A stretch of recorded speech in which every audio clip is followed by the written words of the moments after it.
Hello, everyone. This is your host, Dale Novella, and welcome to the Poet Podcast on Sky's Crescent Radio. We have a great show for you today with two great panelists. We're here every week. We're here every, Right. We're here every week. every month. The pen. Yeah. Every month, yes.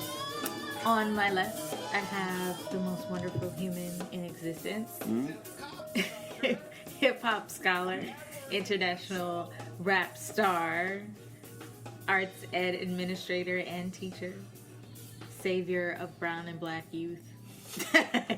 It's pretty good. McCalamine.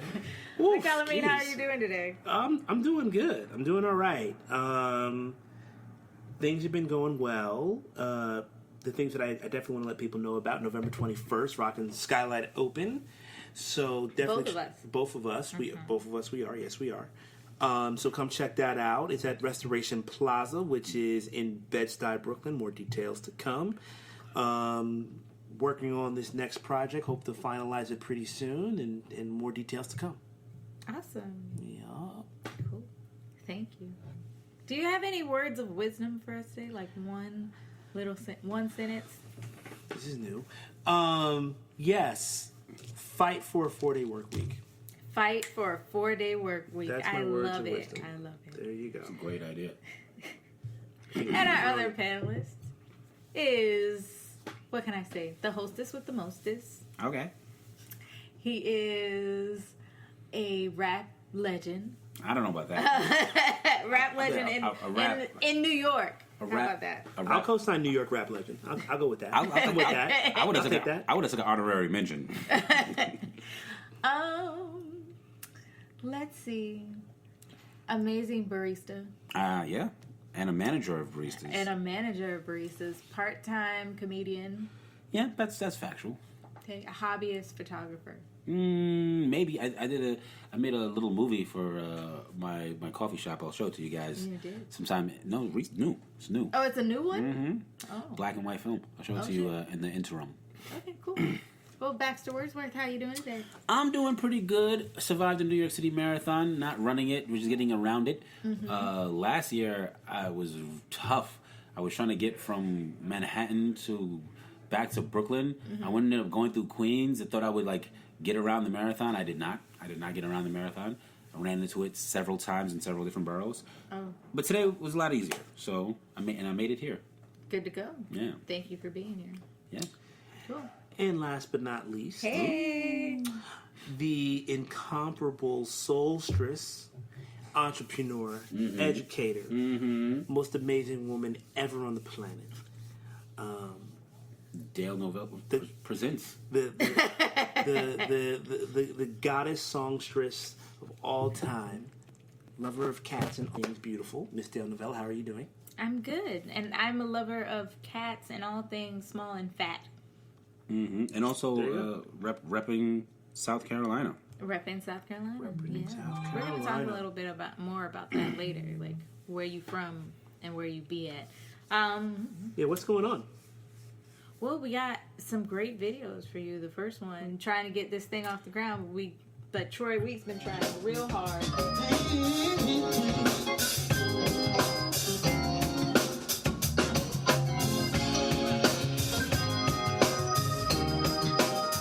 This song is for not just for me, but for you, for the world. Hey, first verse. Back when I didn't have too much money, yeah. You sit by my side, yeah. No food on the table,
right.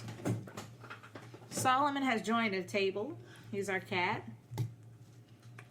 Hi, Solomon. I see you every day. So we just heard Troy Weeks singing "Trying So Hard," and Troy sings about having hard times in his youth and trying to overcome, trying to be successful. I wanted to hear a little bit about your own personal definitions of success, and if today you would qualify yourself as successful, or has that, maybe not even go that deep, has your definition of success changed over the years? Without a shadow of a doubt, I think that's a leading question. I think you kind of know that. Anybody who, I don't know, like if you're a certain age, I think if your definition of success hasn't changed, and you probably didn't really learn as much as you should have, you know what I'm saying? But even, my definition of success is still sort of changing to this day. Because it's like, you know, when you're young, you think having a lot of money is success. And then there's people that get a lot of money and they don't even feel successful.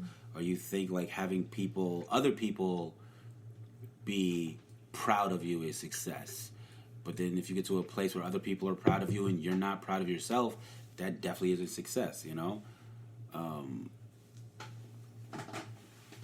don't know. To me, right now, today, success is being proud of yourself.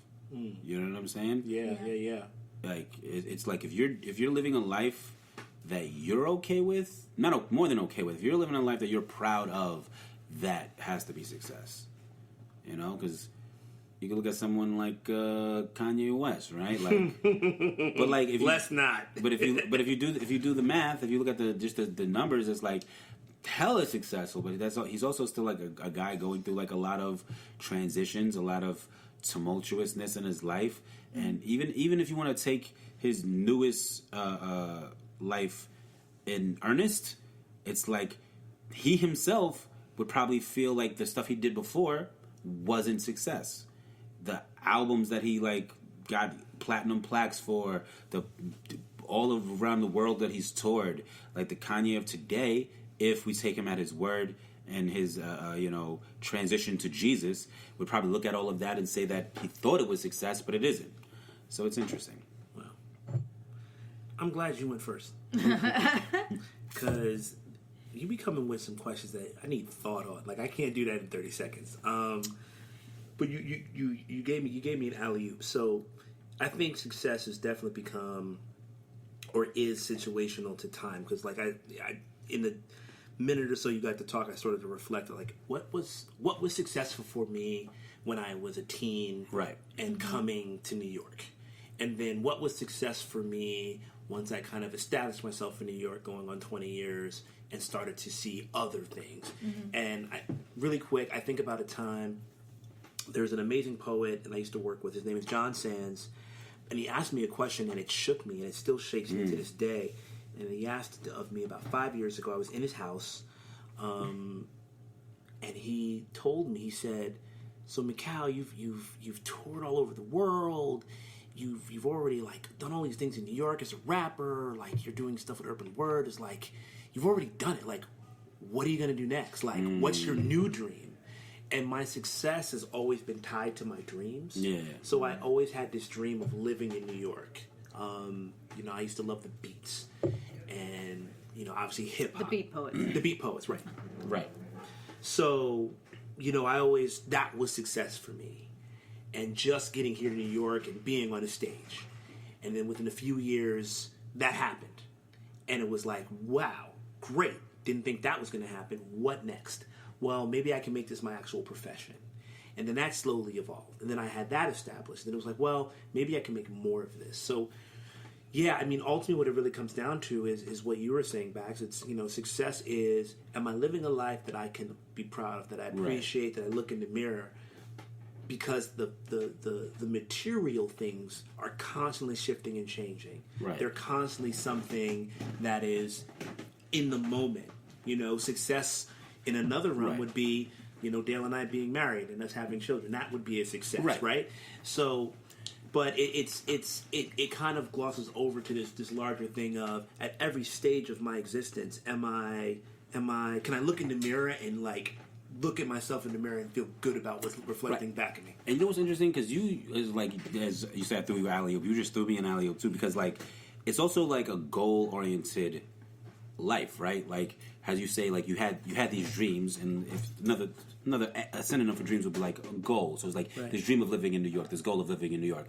And then you've lived in New York for most of your adult life. So it's like, check, you know what I'm saying? So it's like, I think there's goals and dreams, and then it's like a dartboard, right? There's the bullseye. So you could have a goal of like being a platinum selling music artist, right? That could be your goal. Right. And maybe you don't hit the bullseye, but you hit somewhere on the board, and maybe that's a success that you didn't anticipate. Yeah. You know what I'm saying? Because there's certain artists who they're not Jay-Z, right? But there's only one Jay-Z. There's only one bullseye. Right. Not everybody hits the bullseye. But then there are people who have torn the world. You know, who tour the world. And make their money off of their art. Right. And it's like, maybe you didn't hit that bullseye, but you hit the board. Right. You know what I'm saying? Right. Maybe you had a dream of, like, owning a Bentley, but you don't hit the bullseye with that. You end up with a Lexus, or, you know what I'm saying? But, right. But, like... Lexuses are nice. No, heated seats are just... That's the point. That's the point. That's what I'm saying. Like, it's like setting goals and hitting them is I guess a universal idea of success. Mm-hmm. But understanding that like you don't always hit the bullseye. No one always hits the bullseye. Jay-Z doesn't always hit the bullseye. You know what I'm saying? Yeah. Right. But like you throw the dart as accurate as you can. Yeah. And you do the work, and then like you get on the board. Right. Right. Shoot for the stars, but get to the moon. Right. Exactly. I mean, my definition has changed a lot. Like, just thinking about what a successful marriage would look like. Like, I wanted to get married after I became rich, because I used to say I want a house big enough for that my husband and me can have our own wings. Right. When we get tired of each other. Right. We can just go to our wing and not see each other all day and then come back. Right. So that was the bullseye. That was the bullseye. But now I live in a studio apartment with my husband, and if he tried to stay away from me all day, it would be a problem. You better get out of that wing. Yeah, I have a bird down this wing. Right. And that's I feel like some weird shade just got thrown at me. No, you don't try to stay away from me, do you? I don't think I did. That's why I was like, No. wait, Right, hit the shade. He's I'm like, like, wait, what? What are you saying? are you saying what you're saying, or are you saying something else? Sure, yeah, like, we gotta pause this? Hold on. But that used to be my definition of like a successful marriage, and it bleeds a little bit into my career. Like, I always want to be a pop songwriter, and I still do want to be a pop songwriter, but I'm learning still that just being able to sing and be seen as a songwriter and music producer is like a success in it's its a success in its own. And it's interesting too, because even you look at it like that, how you said you had this idea of what a marriage would be like, a successful marriage would be like, right? Yeah. But like stuff like that, it's like having an idea of what dinner would be like before you even know what the ingredients that you're cooking with. Yeah, you know what I'm saying? Because exactly. you hadn't met Macau, you didn't know what type maybe of. I had met Macau when I was like 10 or something. Maybe he would have been like weird and old. No. But what I'm saying is, like, you had no idea who the man you were going, who he really was, the man that you would end up marrying. You had no idea who this person was. Right. So you had this idea of like, oh yeah, and then when I get tired of my husband, we could retire to our own wings. But then you meet someone who you don't get tired of. Did you mean to do an internal rhyme? No, definitely not. I mean, rappers just do that. We just do that. You know. Also, what we're talking about too makes me realize too how much and how often society creates these ways where we are judging our success by what others do, Right. and our perception of success isn't born of the things that we're actually living or experiencing. Right. It's the things that we want to experience based on all these outside things, right? Mm-hmm. So it's, to your point about Kanye, if I'm not selling 1 million records and everybody knows my name, then I'm not a successful artist. But you could be known all throughout your city. Right. You could be, You could millions be the of people. darling of a very specific scene. Or now on the internet, you have people that are talking about you all over the That's the what globe. J. Cole was talking about Wale, right? Wale. He was like talking about how like, Wale is such a huge successful artist, but every time they would talk, all Wale would ever talk about is how he's not getting recognition from other artists that he thinks are bigger than him, or like where he wasn't getting the love from. And it's like, yo, like people appreciate Wale. I appreciate Wale. Like, listen, he came from the very like dregs of like DC, Baltimore to get to the point. DC. He was also there was also one or a couple of years where Wale was like the top grossing artist of the year through concert sales. Like right. So it's the fact that he's a multi-millionaire. He has, won awards. He's clearly established. His whole life is literally whatever he produces as an artist. And success after success after success. Exactly. Right? Exactly. It's and if you look at it, like as far as subculture, he's a part of so many subcultures. So much of his music is influenced by go-go, which is only in DC. He's Yoruba, I believe, right? So he's literally an African American, and how many other, like, the African rappers in America are popular at his level. Like, and he has dreads. That's another thing. But they're not green tips on his dreads. And he's had them for a while. But his perspective didn't allow him to see the success in his own success, right? Yeah. You know what I'm saying? Yeah. And that's an interesting thing about success too, is like there are people who like are highly successful, huge success, but they don't feel like it, or they don't like realize it because their perspective is skewed as to what success is. Kind of like to what Macau was saying, is like we get indoctrinated into this idea of success being like a monolithic thing. It's like you have to be a doctor or a lawyer, or an entertainer or an athlete. If you're not those things, you're not successful. Right. Like, you know what I'm saying? Or your saying? bank account has to have a certain amount of zeros behind it, or else you're not successful.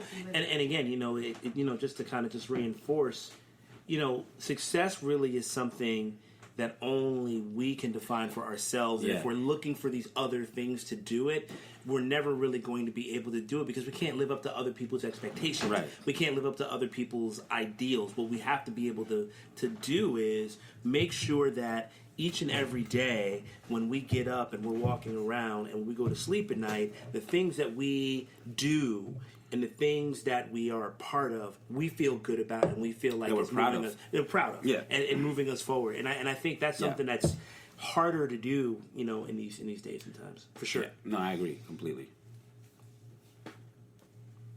So I just stuck the cat in the bathroom. You're just giving up all the secrets right now. They don't even know that we're not in the studio. You know what I mean? Like, but we in our house, y'all. I was just breaking up. We in our house, y'all. I already said it. I don't think you did. No, you didn't. I don't think you did. Really? Oh, no. Nope. Okay. Well, that's why we're looking at you like, right. Having a pet is not all sugar roses, and we're gonna listen to Sugar Roses from Naima Bug right now. Who had a birthday yesterday? Happy birthday, Naima. Is this the birthday playlist? Yeah, it is. Yesterday was Naima Bug's birthday. Troy Week's birthday is today, so happy birthday. Happy birthday to both these wonderful Scorpios. Show a lot of love for our feature of the evening, Naima. Shout out to the band. Today, they're usually the unnamed band. Today, they the Boogie Down band because I'm from the Bronx. So, ladies and gentlemen, it's Naima Bug and the Boogie Down. Okay? I swear to God, I woke up screaming last night. Fisticuffs in my dreams last night. But I'm like, oh man, is this an old man? But I say all my prayers in the name, man. So I'm alright. So I'm okay.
was Sugar Roses by Naima Bug. Once again, it is her birthday. And also, she just released an album, so go cop that on her Bandcamp.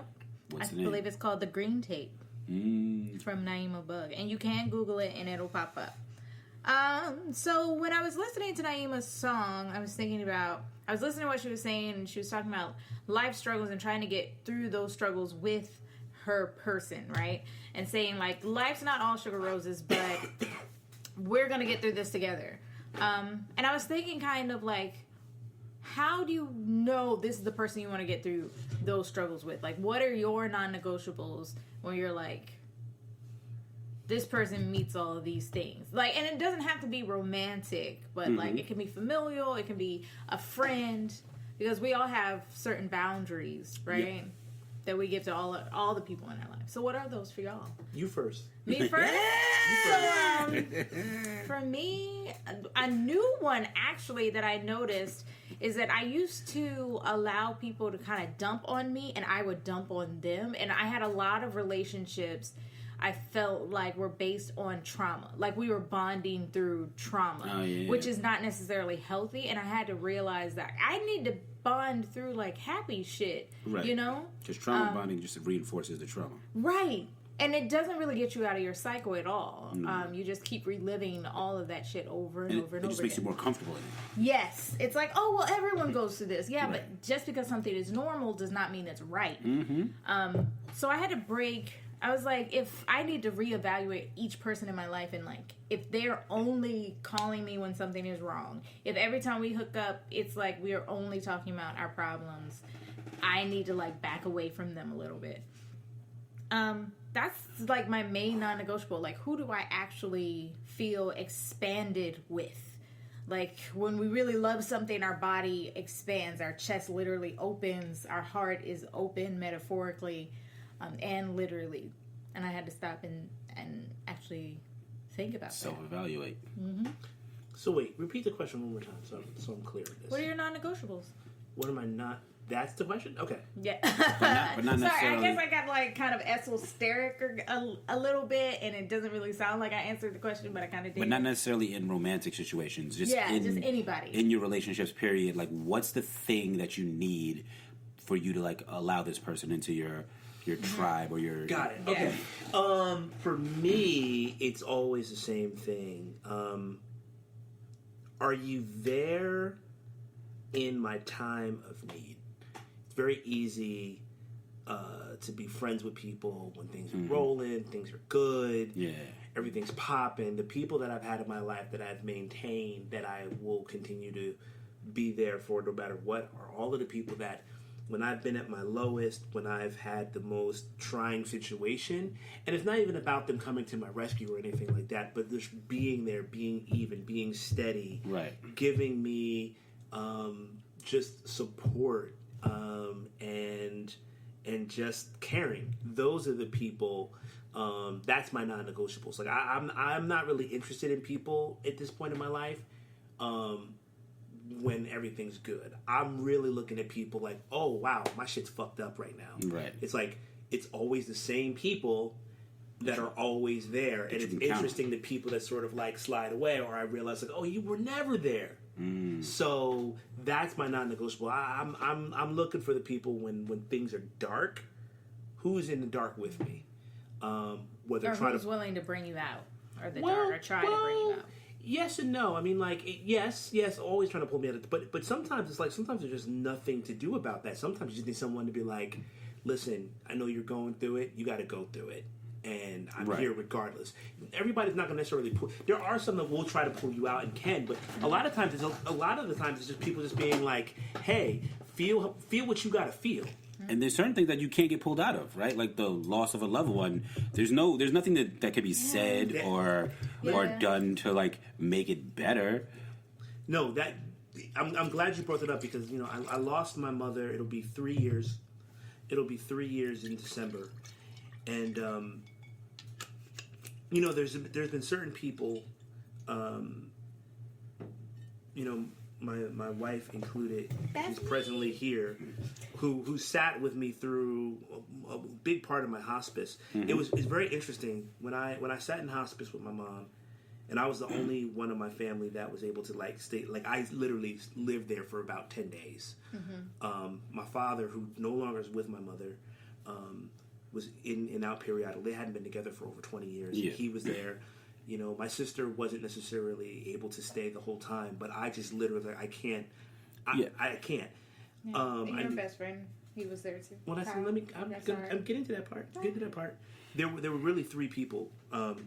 Kyle, my best friend, Ta from the Bush, shout out to Ta, and Dale, who spent outside of my family, my blood family, literally spent like every waking day either checking in on me or physically being there. Kyle routinely would travel from the Bronx to Jersey just to make sure that I had food.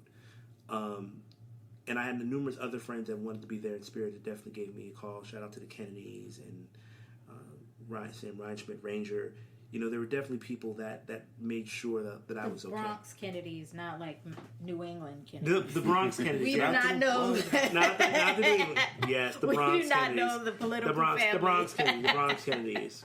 And the funny thing is, I say these names, and I've talked about them all the time. Anytime I get, because in the time that I've been really at my, where just I can't, there's nothing. You're not pulling me out of this. Right. There's no. All right, we're gonna make this bright and sunny. They're like, we're here for you, right, and we're gonna sit with you, you know, with and through that, and we're not gonna try to do or change anything. We're just gonna be there. Right, because there's certain things you can't go around.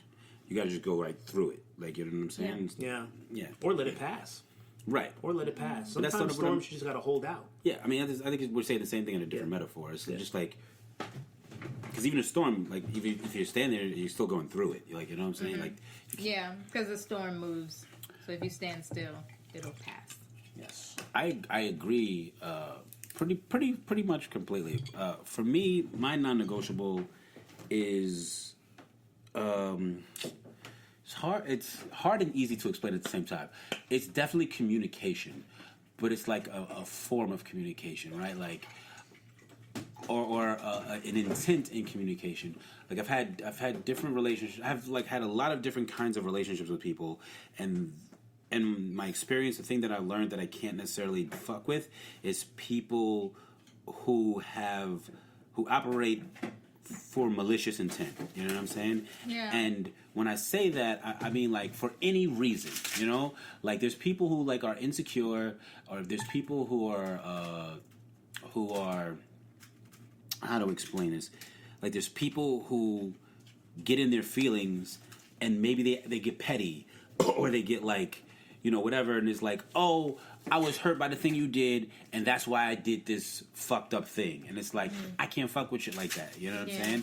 Like, if you're not an enemy, you should never behave like one in any circumstance. So it's like people who are constantly trying to understand, who make the endeavor to understand, and then people who in every interaction with you is working towards the, what's the word? Like the most advantageous solution. You know, like even in like my romantic relationships, it's like I try to keep them of the mindset like, how do you want this to work out? Like what is your best possible case scenario of this argument or whatever dispute that you find yourself in with somebody, right? Like, yo, like, you know, if you're with somebody and you're like on a vacation and maybe the vacation is like all fucked up, it's like, yo, do you want to have a bad time on this vacation or do you want to have a good time? Once you understand that you both want to have a good time, how do we get there? You know what I'm saying? People who can understand and operate from that instead of being like, oh, I'm hurt, so I'm going to be fucked up and we're just going to sit in this fucked up situation. It's like, I don't want to be around shit like that. I don't want to be around people who want to be fucked up, who want to be angry, who want to be like petty, who want to sit inside of the bullshit or sit inside of the negativity. It's like, I understand getting into negativity because we all do that. We all have our moments where we're like, yo, fuck this, fuck him, fuck her, and fuck everything, right? Yeah. But like, once you understand that you're there, it's like, do you want to be there? And if you don't, get the fuck out of there. Like, get out of that negative shit. And like, that's kind of like who I want to be around in my age and wisdom now. You know, I'm not trying to fuck with anything that has to do with like fucking somebody else shit up. I don't want to hurt nobody else. If I'm around somebody who makes me want to hurt them, I don't want to be around that person. If I'm around somebody who makes me want to like feel like I have to get back at them, I don't need to be around that person. Yeah, that's You know? real. I have a few people I still feel that way around, and I'm like, I don't even.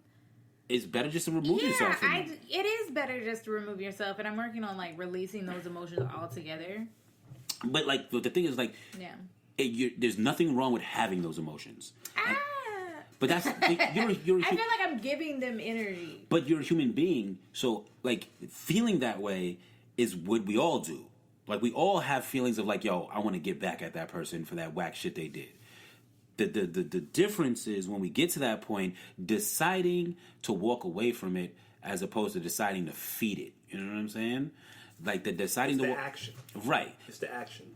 Like Go ahead. we all get angry. We all get like frustrated. You know what I'm saying? Like we all get to a point. Like sometimes you out and about and somebody does some whack shit and you like does this person think that I can't put hands on them or something like that, right? And then you have to ask yourself like, is that what I want to do? Do I want to go out and end up in a fight at some random place? Is that like how I want my life to go? And if the answer is no, See, like this here we goes go. back to our first question about success. And at one point in my time, I did feel like if an argument ended with me whooping somebody's ass, it was a success. Yes. Right. And now I'm like, I'm an adult. I could go to jail. I can be sued. It's not really success. But Also, sometimes I do still feel like Yeah. I need to show them Right. violently that I'm not you a need to do all pushover. that. You need to do all that. but that's But deep down inside. listen, coming from as someone who growing up having to fight, like literally having to fight, and I say this all the time to people, I'm like, if you haven't really been around violence, you're very cavalier with it. Like, if you actually have not been around violence, because violence is actually real. When you're literally in life-threatening situations where you literally can lose a limb, lose an eye, your get life can jumped. change in 15 Right. minutes. You don't Yeah. you don't play with those things. But what I was going to say to your point, it's very similar to how I feel about character. It's all about your actions, right? So it's sort of it's not what happens in the particular instance. It's what you do after. Right. Because you're absolutely right. Like, we get upset, we say things we don't mean, people do things, we react to things. So it's that we're not perfect. But what do you do after? If you continue that cycle, Right. if you Double down on that whack shit, cycle, right. Those are the people like, you know what? Right. Because Like- we're all going to eventually do something whack. Even if we don't need to or don't want Yeah. to, we're going to. And if you're actually a truly compassionate person, you recognize that, because oftentimes you do whack shit and you don't even know it's whack until Right. someone tells you. Yo, being around people who are willing to apologize for themselves is such a thing you cherish. That shit's sexy as fuck. Especially in your That is sexy when as you hell. as you get older. It is. It really is. Somebody who like simple shit like my bad, simple shit like you right, like shit like that, man, is like, yo, those are the type of people that I vibrate the most with, like in my current incarnation in life. It's like somebody who's just like willing to be like, you know what, you're right. And not like pull a tooth about it. Like having a conversation with somebody and being like, yo, this. And they're like, nah, yo, that. And you're like, no, but this is my evidence to the point. And then they're like, you know what? You right. It's like, that's all you need. Right. You know what I'm I saying? like that analogy, pulling it too, because it's like, if I have to like wear you down, Right. for you to finally get it, it doesn't make any Right. Like, If I present like factual and like arguable evidence to a point, and you just start like rationalizing and twisting and turning, it's like sometimes it's not worth it. Like right, sometimes- and it's like, okay, why am I bringing? You know what? Yeah. But Right, but- obviously, there's certain situations where you can't necessarily Yeah. like fuck you, but Yeah. but yeah, that's But not a good. when you meet people who are willing to admit that they're wrong, and alternatively, when you can be wrong with these people, because like that's another thing, like because you're going to be wrong, right? And like Right. someone who like allows you to be wrong without holding it against you or treating it like they won the argument, or because like nobody wins arguments. Yeah. You know what I'm saying? You don't Yeah. win. Like there's no such thing as Even winning when an you come argument. to a resolution, usually you're still kind of like there's still kind of like a cloud in the air after it. So yeah, you never really win an argument. There's a episode of Rick and Morty where like Morty's talking to Rick, and he's like, you know what, Rick, like you are right a lot of times, but the fucked up thing is you're so smug that nobody wants to give you the satisfaction. Like, you know what I'm saying? And that's real too, when people like don't allow you to be wrong gracefully. You know what I'm saying? Don't allow you to be wrong, like, as a human being. You know, it's like, like you said, They don't want sometimes you to have dignity. like sometimes we do fucked up shit. We do the thing that we're not supposed to do. We say something that like is hurtful, intentional or otherwise. And it's like having people in your life that allow you to like come to them and say that you're wrong and like, you know, sincerely and stuff and like, you know, leave that space for you to be a human being. That shit is like valuable. Leaving people space to be human is hella valuable. And I feel like in today's culture, it's becoming less and less of a norm, you know? Because even, who was talking about it? It's like this, you know, celebrities are, I'm putting up quotation marks so no one can see, are scared that there's going to be like tweets that they did when they were like 17 that come out and like ruin their careers or some shit like that, right? Yeah. And on one hand, people should be held accountable for their actions, right? Sure. Yeah. But on another hand, like people should also be allowed space to be naive, to make mistakes, to learn from those mistakes. You know, but that's a great line. Now maybe I shouldn't use that. No, but it's valid. I mean, I think about this. I have young people that I've mentored that have definitely done and said things that in their adult life now, thinking back on it after going through it, would have done or thought differently. Yeah. If I were to hold them to the messed up thing that they did at 17, And definitely accountable. considering what they've done now, beyond even the time they've spent with me, then how would these individuals be able to actually like grow and evolve? Right. Yeah. So yeah, there's a grade to a certain degree, and really, again, it goes back to what I'm saying about action and like it's not what you do, it's what you do after. So yeah. you're not it's a little what you do, but you're absolutely right. You're absolutely right. But I would say this, like Yeah. Many for example, people like just continue the pattern. Like Right. it's one thing when you're really close to someone and they see how their actions have affected you, or vice versa, and you do change. But many people who are like casual in your life, or you thought you were really close, when they hurt you, like it's part of a cycle with them. Yeah. Yeah. So what they do afterward pattern. is just a pattern. And so what they do afterward just reflects what they've already done to you in your life. Right. Well, yeah, that could be. I was thinking more general in the sense of responding to your thing about tweets. Like, if someone's had made a racist tweet when they were 16, Right. and now they're 35, and in the subsequent years, the last 19 years of their life, you know, they've done all different types of things and mentoring and helping people across the board. Black children.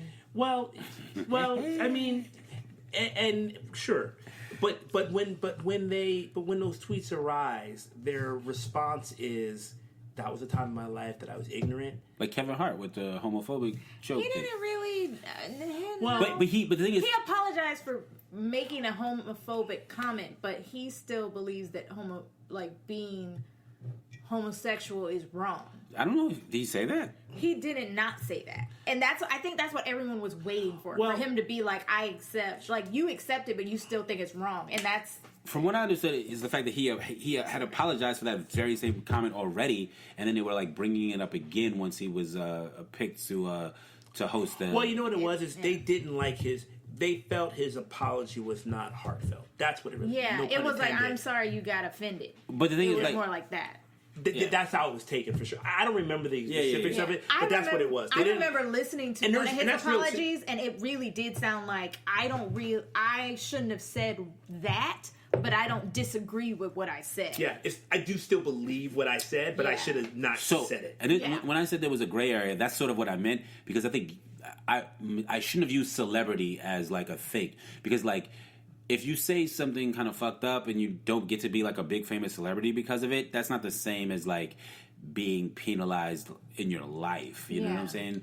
Like your life exists outside of celebrity. So like if somebody is not a celebrity because they said some whack shit, I don't know if that's the same as your life being ruined by something you said when you were 17. If you said some whack shit when you were 17 and then you don't get to be the host of The View because of it, que sera, sera, motherfucker. Like, you know what I'm saying? But if you said some shit when you were 17 and you don't get to maintain any job because of it, that's a different thing.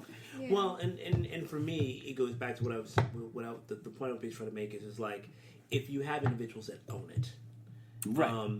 You know, then the work that they've done or the accomplishments that they've done shouldn't automatically negate it. But to what you were saying earlier, we live in a society now is that you have to be pristine. Right. And if you've done something or said something that's fucked up and wrong, if it gets held up in the public view, celebrity or not, Yeah. you're done. And it's not like, well, wait, let's see how they respond. Are they going to own the thing? Are they Right. going to say, yes, that was me then, but this is me now? Right. I'm acknowledging that that's something that I did. I shouldn't have did it at that moment in that period of time. It's something that I'm not proud of now, but in that moment I was clearly ignorant. Right. And I'm not going to run from that. And it was definitely something I did believe at a point, but this and this and this, and these are the things that have happened since then, and I've learned and I've grown, et cetera, et cetera. We don't have the space right now within the social conscience, To allow celebrity for or that. not, to Yep. allow for that. You're It's absolutely like right. everybody's perfect until you find out some dirt. And the dirty little secret is, if you're an actual human being and you've interacted with other human beings, got some dirt. Someone said some Yeah. fucked up shit and done some fucked up shit. Yeah. I will That's say just the truth. Man, woman, any identity, color, religion, anything. Because you're human. an interesting event was Dan Harmon, who is one of the creators of Rick and Morty. When Me Too was blowing up, had some former, I think, interns or some people accusing him of making them uncomfortable and sort of not taking no for an answer, and in his relationship with them, and making their working relationship uncomfortable to the point where they couldn't continue it because of his actions. And he admitted to all of it and apologized. He was like, you know what? Yep, I was being whack. He's like, when I think back about it, I'm ashamed of my behavior and all that stuff, and I'd like to apologize to all the people I hurt and whatever. And as a result of it, they accept the people who accuse him of it, it sort of publicly accepted his apology and whatever, and he sort of didn't become a tragedy story of this whole sort of situation. And it's it's the exception to the rule. It's exactly what Mikal is talking about. Is they called him out. And in the public space, he came clean. He admitted to the accusations. He explained his growth in it, and he, I think he offered a very sincere sort of I don't want to say just an apology. I don't know if it was just an apology he offered, but he was it at least read sincere enough for the people offended to accept his apology in it, Yeah.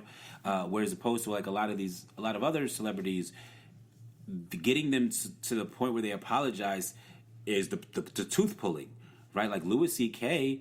spent years denying these allegations and defaming the characters of the people making them before he finally admitted that he did it and then apologized. And at that point, you don't even want the apology. Whatever, bro. Right, but it's also you're done. It's also you call these people liars for so long that your apology is kind of null and void. Yeah, it's fake. Yeah. Well, that's what's up. And now we're going to get into what's up by me. Happy birthday, Dale.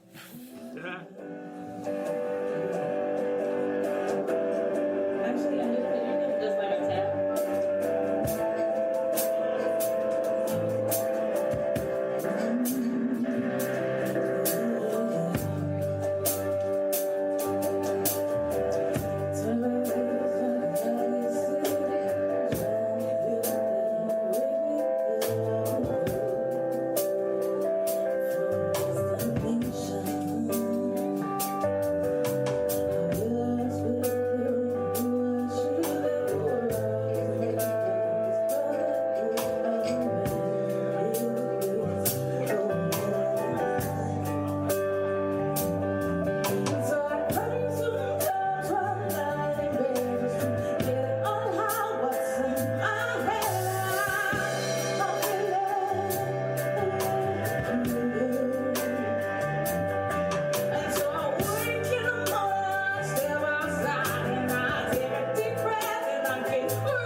so that was me, Dale Novella, with What's Up, a cover of the Four Non Blondes song from the 90s.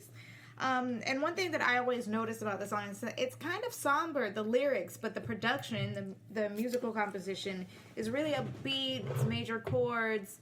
But the songwriter Linda Perry talks about depression, talks about like not knowing what's going on in the world and just being kind of frustrated.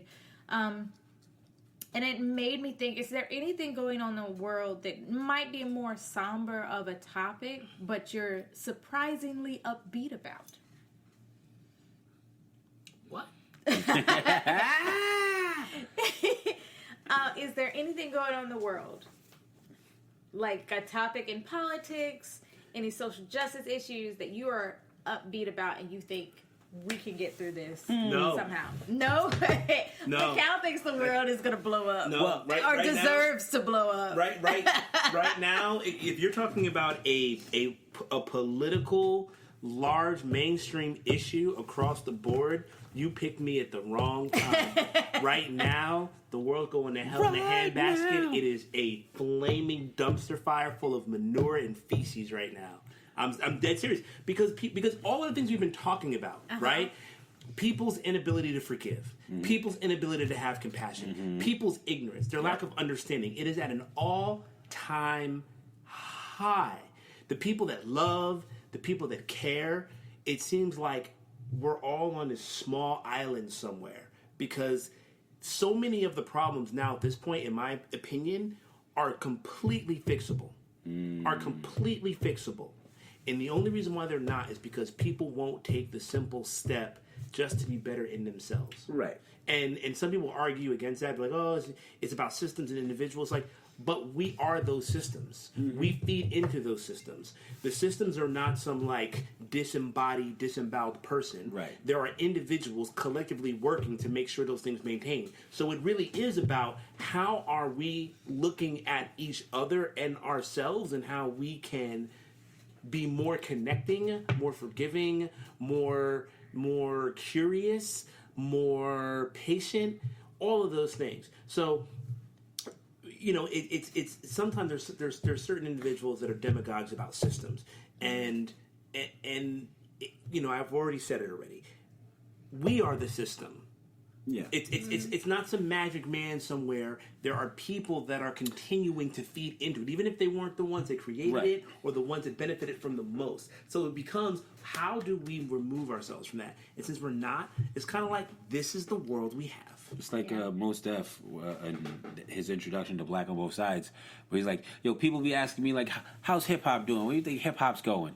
He's like, hip-hop is the people. However you doing is how hip-hop's doing. If you doing all right, hip-hop's doing all right. If you drugged up and smoked out, hip-hop's drugged up and smoked out. And, like, McCall's definitely not wrong. I will say, though, I might be a little bit more, optimistic's the wrong word. I might be a little bit more... No. Just I might be a little bit more okay with the coming sort of like clusterfuck. You know what I'm saying?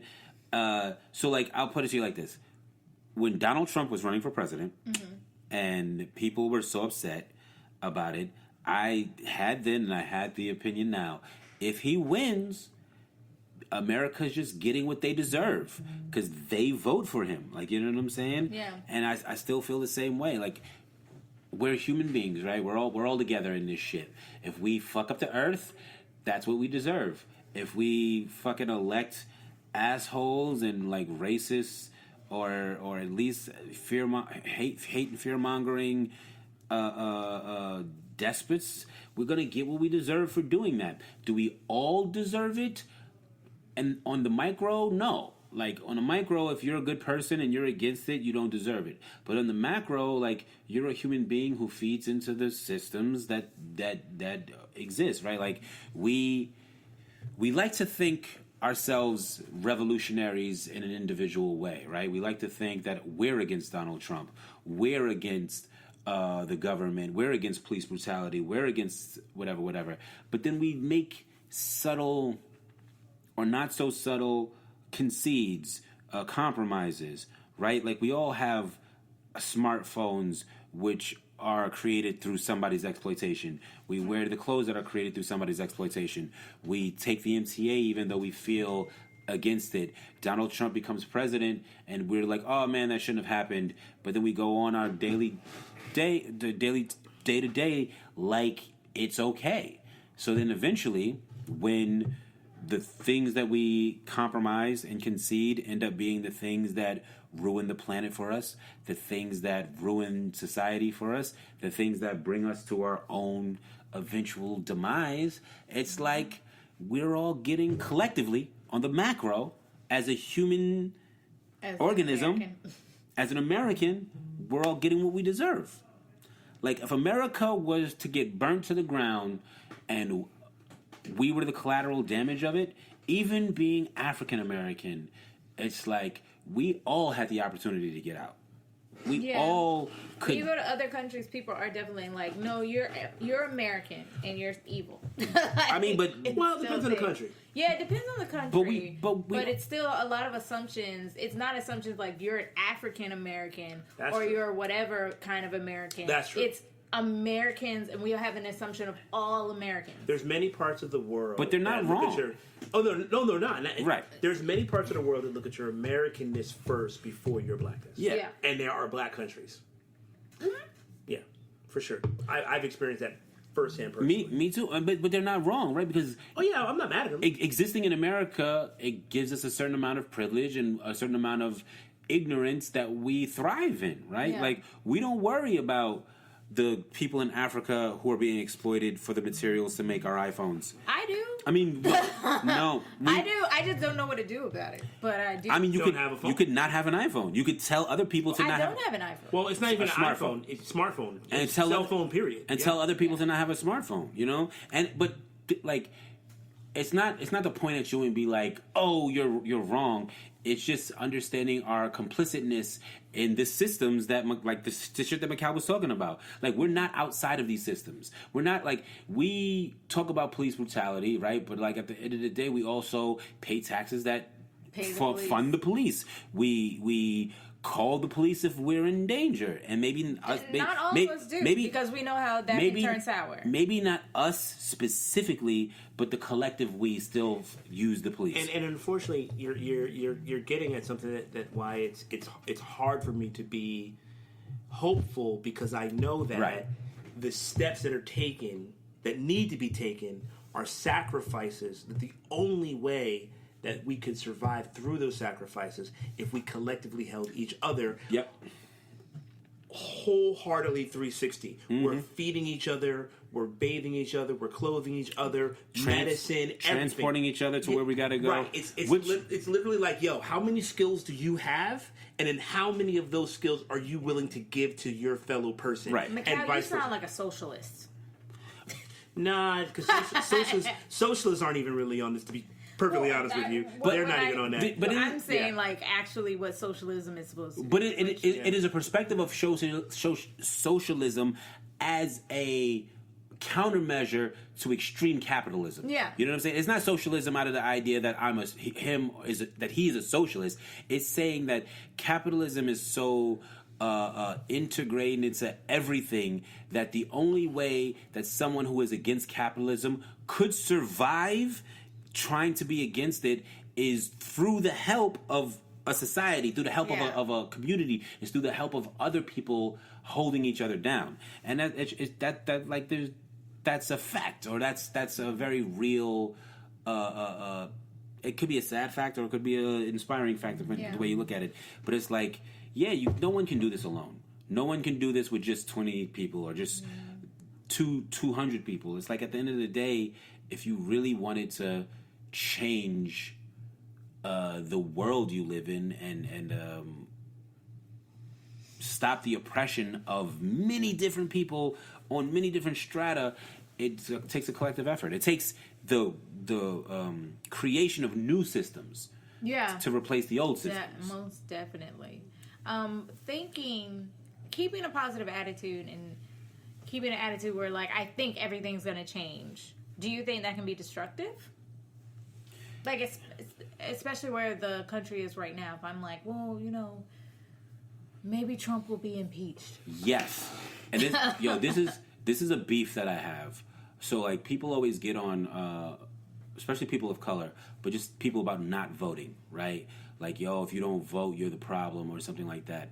If you genuinely in your heart and heart believe the game is rigged, and you keep playing the game, don't talk about it being rigged. You know what I'm saying? Like, I have no faith in American politics. I have no faith in a bipartisan system. I have no faith in Democrats or Republicans. And that being the only option I have, if I abstain from voting, it's to display that my faithlessness in the system, right?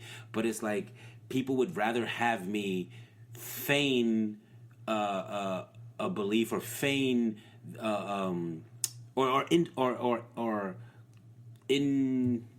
join in through some fucking weird like this pageantry, like spectacle. It's like if you were at a card game and you believed in your heart of hearts that the dealer was cheating, would you stay at the table and keep gambling your money? Not even in the heart of hearts. You know the gambler's cheating. You actually know. Right. Because we know the system is actually rigged. Right. You know it's rigged. So would you stay at the table and keep gambling your money? Or you get the fuck up. Here's an interesting thing to think about, consider. And I'm going on a limb here because it is a long game and these things still could happen and could still be in play and they're definitely set up for.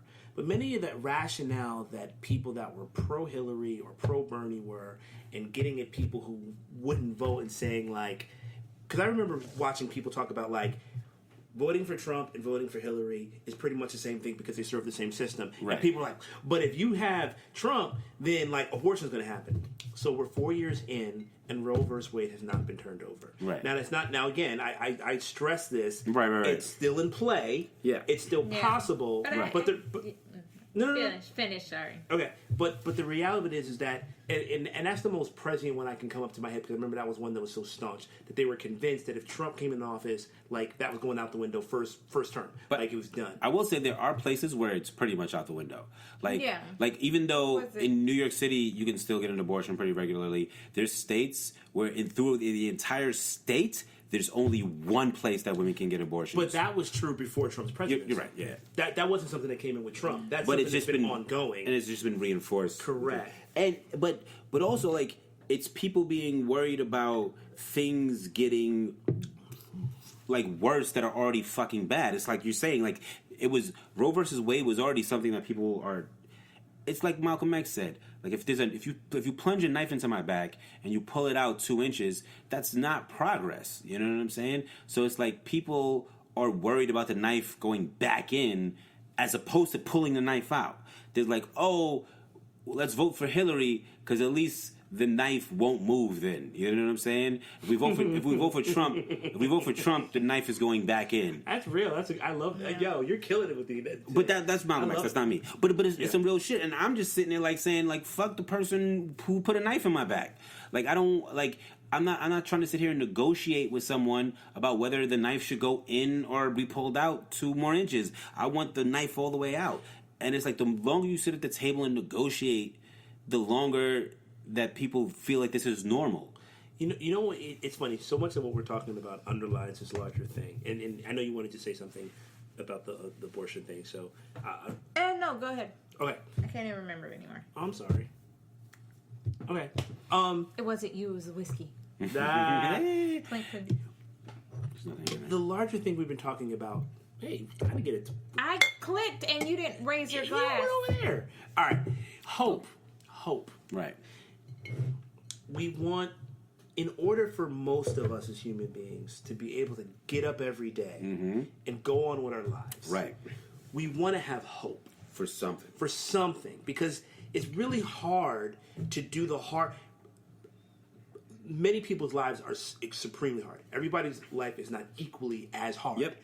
But to say that there are not difficulties that most human beings go through on some level is being disingenuous, right? So we all need to have something to get us up in the morning and move Out the forward. door, yep. Right.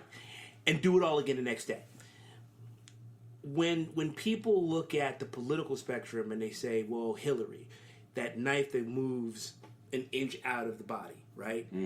It's all because the reality is that nothing is going to really change until we remove this actual system. But to But say will that we survive if we remove the knife altogether? We'll survive Yeah. no matter what. Yeah. We've survived everything. Right. We survived 2 world wars. We survived the Civil War. We survived 400 a lot years of of slavery. people, And to a a lot certain of degree, black that's people luck did and- not survive. Well, that's what I'm saying. To a certain degree, that's luck and- slavery and but stuff. to a certain there degree, were that's plenty luck of and- people that did when you- not. that's luck and privilege. But when you say we survive, if you talk about the macro, yes, we will survive. Right. On the micro, will everyone survive? Everyone's never survived anything. And the, You know and the what I'm funny saying? thing is we're sitting here and to your point, a lot of the things that we're talking about is based on luck and privilege, right? So there's a certain part of the lottery that even you, Dale, being a black woman, have somewhat won because you live in America. What? Break it down. I won a lottery. No. And see, these are the hard conversations that no one No. really wants to have. Come on, lay it on us. I want to know. I'll break it down. So, you as a black woman, on certain regards, absolutely is like you're triple fucked. A black American woman, though. With class and being in this type of country, if you are a black woman in Burundi, if you are a black woman in South Sudan, it's infinitely worse. You cannot sit here and say, or even that's a highly sensitive topic. We'll just say even a black male. We'll say someone who is black and trans. You being in a country like South Sudan as opposed to here, it is infinitely worse for you in South Sudan. If not only because there's actually support on some level with some type of regard and some type of law or something. And you don't that even have actually- to transition that far. Like you being a black trans woman in the middle of America as opposed to New York City. Right. Right? Yeah. Right, exactly. And it's sensitive because no one's saying that like you've got it good because you're black trans. It's like, no, you're fucked regardless, everywhere. Like you were But you're fucked less. right. You And- have lube here. Right. Kind of, yeah. And but the point being is to your point about survival is that's kind of what reality is like, can you survive? And part of the way you can survive is if you have some semblance of hope. And we as human beings have this infinite ability to create hope where there is none. That's facts. A false sense of hope. You had no hope at the beginning of this question. I still don't. No hope. Right, he's you know not- what? he's not That's even- not true. My only hope is here's my false hope. I'll give it to you. The whole reason why I'm a teacher. Here's the dirty secret lie. In my mind and belief, I feel every time I meet a young person, it's like the Matrix resetting. Yeah. It's like the next bunch of high school kids I meet, they're going to be the ones that are going to clean this shit up. So my whole job is like, can I get them to the point where they're going to whatever? Right. Like that. That's the only way that I Which can like which get is up. which is the realest shit in the world. morning. Because that's the really reality. Because even today, it's like the only way the world has ever changed is by old people dying and more accepting new people entering into it, right? Like in the 70s, you had the fucking hippies that like came up and they made like things a little bit more lenient for people. Then in the 80s, hip hop came around. Then in like the even in our generation, I remember in the 90s, like if somebody insinuated that you were a homosexual, violence Yeah. was the only appropriate answer. Yeah. For an insinuation. Like with Whitney Houston, now we knowing that she was more than likely bisexual, and then having stars like Kehlani, Ariana Grande saying that they're bisexual, like that's a big thing. But even that is like in the 90s in hip hop and in black culture, the implication of being homosexual it could end your career. could end your life. Yeah. Like I mean, it could still end your life, not in New York. But I'm other talking about places, on the spot. Like it was at a point where like if a guy called you any insult that you could stand any insult to be called. The only insult that would require immediate violence and retribution would be to be insinuated that you were gay. It was to the point where Wendy Williams trying to out the gay rapper, like and shit like that. It was like homophobia was not only accepted and not only like allowed, it was cherished. Yeah. You know what I'm saying? It was championed. Right, you know, and it's like to see that make a transition in less than 30 years, right? That was happening when we were children, and now we're like in adults in like 15, 20 years, like, you know, not only is homophobia sort I of... haven't been on this earth 20 years. No, I'm joking. But not only is homophobia I sort need of... to start lying about my age at some point, right? You if probably y'all should- could see my face, it was like, you lying. You probably shouldn't record that you're going to lie eventually. But, you know. Right. But- Edit that out. All right. But not only is homophobia sort of like weakened in the black community, like we're now, you know, supportive of the idea that there's no set genders and no set you know, and the difference, like trans women and trans men and stuff like that. So the progress being made is crazy, you know, and this happens because younger people enter the world with more knowledge than the generation that precedes them. They become more accepting of these things that they're introduced to. You know, That's the theory. Well, I mean, it's true, right? Like, I was never naturally homophobic. I didn't come into this world like afraid of homosexual people or anything like that. But I damn sure was indoctrinated into it through hip hop, and in my teens and stuff like that. Damn sure engaged in gay jokes and calling people gay as an insult and laughing at those things and whatever. But luckily for me and my growth as I transitioned into like a more mature and a more rational adult, I shed those concepts or whatever. But I had to shed them, right? The generation after me gets indoctrinated into a more understanding and more open world, and the generation after them will so forth, and the generation after them will so forth, and the generation after them so forth. Even the pushback, we had a black president, right? Yeah. Fantastic. The pushback for the black president doesn't come from the children. Like, Yeah, you know what I'm saying? It comes from the old white men who voted for Right. the It black comes from man, the and people- now are like, what was I thinking? Right. It comes from the people who will die first. Yeah. Like, so, like, and that's... So y'all do have hope. I definitely do. I have hope both ways. My it all- hope is a big asterisk. I agree with that.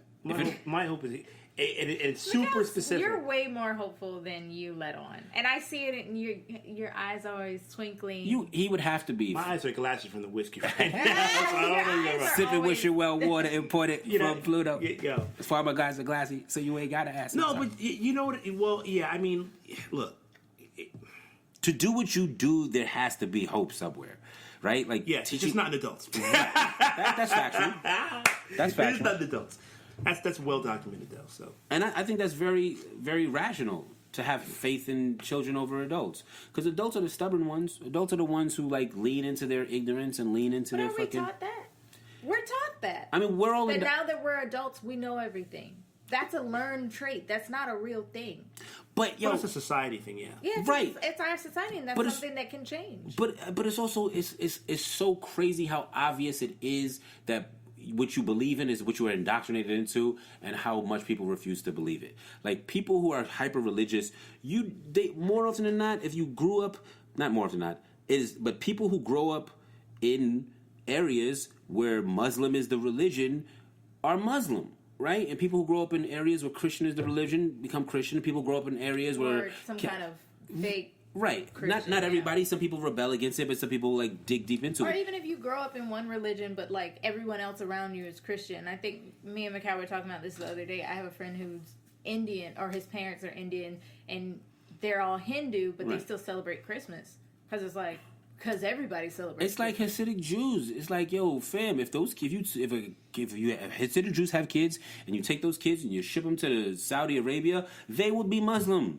because that's where they would grow up. You have to be really strict. I'd also argue at this point, let's just be real. Christmas is a secular holiday. It is not a Christmas, Christian. man. It is not a Christian I holiday. mean, it's definitely not when Jesus was born, but I feel like it's a great time to celebrate love in general, because that's what Jesus but it's- represented. Yo, Yes, but it's Christianity still don't even secular. celebrate Jesus. It's not aligned actually with doctrine. My point is just that Where's Tranquil? people, you are what you're indoctrinated into. Like you're a kid, someone tells you this is how the world is, you adapt it, believe it, and start saying that same shit to other people. Until it's changed. Until it's shifted by some other experience. But what I'm Yeah. saying is like, yeah. No, I'm agreeing with you. Right? No, yeah. But as an adult, it's so obvious that that's what happens that you would think that adults would be more willing to shed those beliefs, more willing to open up their spectrum of what is real. Because, like, even like, I'll admit, I don't necessarily comprehend or understand all of the intricacies that go into trans men and women, right? Like sometimes it's a little confusing for me, right? Yeah. But I also understand that I came up in a world where that didn't exist. I came up in a world where that's not even wasn't even a possibility. Right. Like, Yeah. you know, so the fact that I don't understand it is more rooted in me never being able to picture a world where that could exist at all. You know? Like, to me, there's always been a world where it's men and women. And you're a man if you got a penis, and you're a woman if you got a vagina. For 30-something years, that's the world I existed in. So when someone tells me that that's not the world of today, of course I'm not going to believe it. Of course, intrinsically, I'm going to be like, nah, you know? But I'm also open enough to understand that because I've always known the world to be one way doesn't mean that's the way it has to be for never, never, never to the end of time. But I also would think, Baxter, you represent someone who I would argue is in the distinct minority, and partially the reason why You're not wrong. we have the word we have, in that you took in new information and new experiences, and you may have wrestled with it, but you ultimately came out with, wait a minute, these are some indisputable facts. Right. These are actually truth and real. I have to shift what I'm doing. I don't have to tell you this. I'm not saying anything you don't already know. But so many people, when introduced with new information that's true and factual, they resist it. Yep. They reject it. They create all types of all types of other myths. Lots of rationalizing, lots of mental gymnastics. Right. And because what many of us are not able to do is if we feel that we're going to lose something and we're going to sacrifice something, then we're very unwilling to let it go. We want to hold on to it. Yeah. And that's so many people. And honestly, depending on what situation we're talking about or what scenario, that's the people around the table. I know that there are certain things that I've had to struggle with that, right? People in hip hop, they feel when they see what the new kids are getting into, they feel a loss of something. They're like, that's not what I liked. That's not the music that I understand. It's like, whoa, they're not invested in the lyricism of it, so then that can't be hip hop. And it's like, it's true that wasn't hip hop. It's true that it's not hip hop as we know it. But at the end of the day, who's to say what is and isn't hip hop? You know, hip hop was a music that was based on doing shit that people said that you couldn't do. So it's like now that the kids are doing things, saying that they can't do it is the most hip hop shit that they could do. You know, like yo. In the 70s and 80s, motherfuckers said you couldn't paint on the trains. And what did they do? They went out there and painted on the trains. Now, in fucking 2019, people are saying you can't mumble on records or you can't, do this other shit. So going out there and doing it, that's fucking hip-hop as fuck. But people feel like you're losing something. I probably shouldn't put blueberries in my mouth while I'm pontificating. Yeah. Well, you know, that talking about loss of culture leads us into our next video with Catch Me Cruising by Fuge. Fuge! Yeah.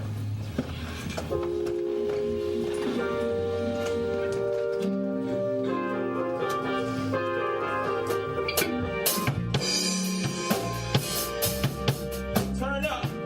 Yeah. And it go like this, and it go, let me hear you say, catch me cruising through my city. Take on food, y'all for girls, women.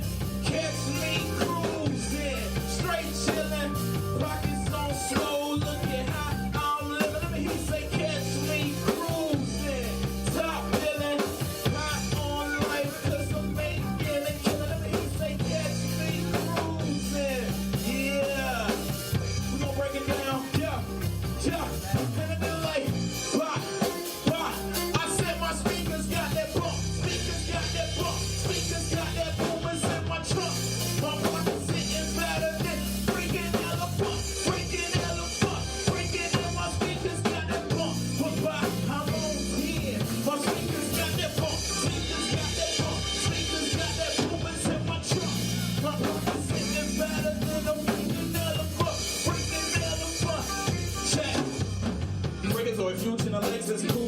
for a minute to slide it through. Right from the right hand side, floating high with a couple bad friends, you know how we get down. In the city of the 615, city in the 615. Rolling big crick, 20-inch, black on black, window 10. In the city of the 615, city of the 615. Putting every Indiana 219. Now I put it down East Coast and fly. Midwest gang, Southern tracks, you should know. I was switch lanes. Coolin', I'm cruising my head in the clouds. In the city with the music up loud. Catch me cruising. Yeah. Stay slow, fool. Let me see you go again. Say catch me cruising. Hey. Pockets on. Looking. Let me see you go catch me cruising. Yeah. Pockets on slow. Looking hot. I'm living. Catch me cruising. I'm living. Yeah. We gon' break it down like I said my speakers got that pump. Speakers got that pump. Speakers got that pump.